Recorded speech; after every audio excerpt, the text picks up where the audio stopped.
My reaction to RWBY World of Remnant episode 13. I finally started volume 4 and I'm up to chapter 3 now, but I have another World of Remnant episode to watch before I go on ahead. So, in the previous episode of World of Remnant, Crow talked about Vakio, the last of the four kingdoms. It used to be a peaceful paradise with lots of strong dust deposits and no need for conflict, and so people lived peaceful but complacent lives. And that led them vulnerable to when other kingdoms came to their territory to try and take it over. And when they were not able to defend themselves, they were forced into tents in order to survive. Atlas came in and Sneak Company tanks showed up to mine all the dust crystals they had deposited, and Vakio was never the same after that. I forgot what he said exactly about the council. Like, even though Vakio had a council watching over it, people didn't pay much attention to it. And then, after the Great War ended, Shade Academy became the only real source of order in Vakio. Vakio is not as proper as other kingdoms, but it still managed to stay standing despite everything that's happened, despite everything that went on during the Great War, and even today. And there's an unspoken rule: if you can survive in Vakio, you can stay there. So that was it about the four kingdoms. Crow was saying that they could really use Osman right now, but that's for another time. For now, I'm checking out in the next World of Remnant episode.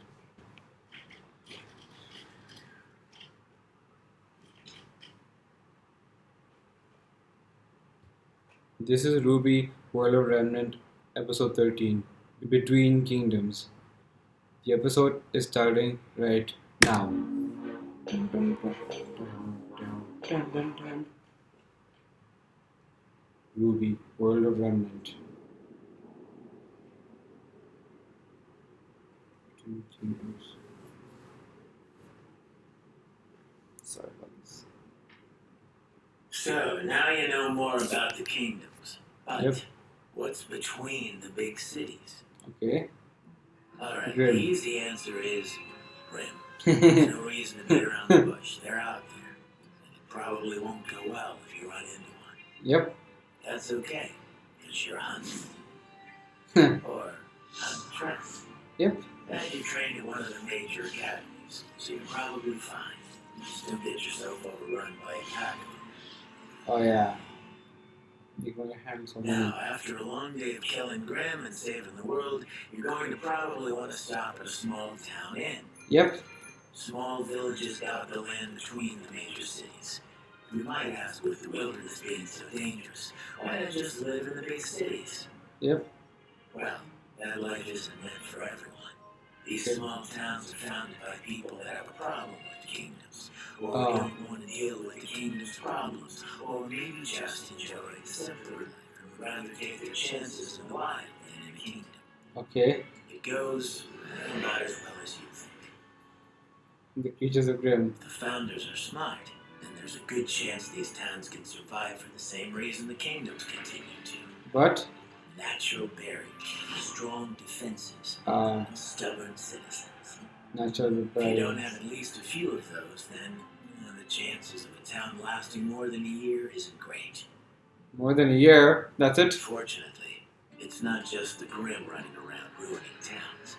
Wandering bandits are another threat. Oh yeah. These You saw that. groups of That's a usually fairly skilled yes. fighters travel the lands, never settling in one place. Oh. They often prey on convoys, sending goods between kingdoms. That's not all. These raiders will often wait for a town to be at its weakest, maybe after a grim attack or while its fighters are out hunting, before finally moving in at night and striking. Bunch of jerks. The Yep. worst part is, if the grim hadn't attacked before, you'd better be damn sure. Oh. Because now there's a lot You of. can't exactly have bandits raid your town without at least a few negative emotions. Yeah, that's true. I was thinking about This is that. also why bandits never stay in the towns they conquer. Yep. Attitudes like the ones they have. Grim tend to be pretty interested in them as well. Yep. As long as they keep moving, they've got a better chance of surviving. Uh, Besides these small towns, the areas between kingdoms really depend on the continent. Harsh deserts, icy tundras, lush forests. what's on that place over there? The dragon At this place. point, pretty much every inch of Remnant has been Ah, Although there are some areas no one's gone into and come out alive.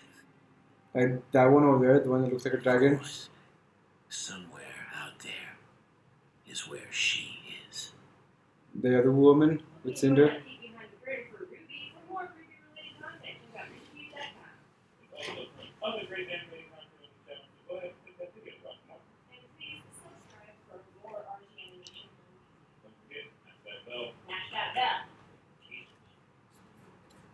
Okay. So between kingdoms, small villages in between kingdoms. According to Crow, people usually build these villages if they don't want to deal with the problem that the big cities and the kingdoms have to do. Like not everyone is okay with how it's like in the kingdoms, and they want simpler lives or lives where they're not responsible for what happens, or they're not or they don't have to worry about what happens over there. Like in the first episode of Volume One, when Team Ranger was helping a small town handle a geist that was close by. So they don't have the natural barriers, and it seems like they're not a part of any of the kingdoms either. They're just their own small place in a large continent. They prefer their way of life, and while it may be safer in kingdoms, they prefer it their way. So they'd rather not get involved. That's what Crow mentioned here about maybe some people just don't want to be part of the big cities. Like they don't agree with their way of doing things. Maybe they want a simpler life, or maybe they just want to escape the kingdoms that they just don't trust or something. And Crow said that there are a few things that a village needs in order to survive for even more than a year. Natural barriers like mountains itself, strong defenses, and stubborn people. Without those, it's unlikely for a town to last more than a year because of the creatures of Grim. And if Grim don't show up, then maybe bandits may show up instead and do a lot of stuff there. And of course, they bring a lot of negative emotions with them. That's why they don't stay in one spot for a long time. They keep moving so that the Grim don't catch up with them, and the Grim keep invading that town instead. I remember in the Volume 4 character short when Ruby saw a town under attack and Grim was over there. Maybe some bandits who were in that town and then they left and then the creatures of Grim started to take over and then Ruby fought off the Grim before the rest of the team showed up. And then in chapter 2 of volume 4, when they arrived at Shion village, they found it completely destroyed by bandits. Houses burned down, people dead, and they didn't stay long as the creatures of Grim followed shortly after that. So Pro explained that over here, and yeah, the creatures of Grim, like, they're pretty much everywhere at this point. There's no way to not avoid them.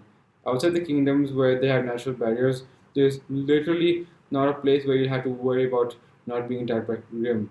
They're everywhere at this point, even in the ocean. I remember that big sea dragon Grim in chapter 3 of volume 4. Yeah, okay, so they didn't really explain it to us to our faces yet, but I think it's maybe stuff that we already knew so far. We definitely knew about the bandits in that episode. That I wouldn't have known about if I hadn't seen that episode first. So I'm glad I saw it. So yeah, not too much. Crow just mentioned stuff that we mostly know at this point. So I guess next time I'll get to chapter 4 of volume 4. So let's see how that turns out. My reaction is now done.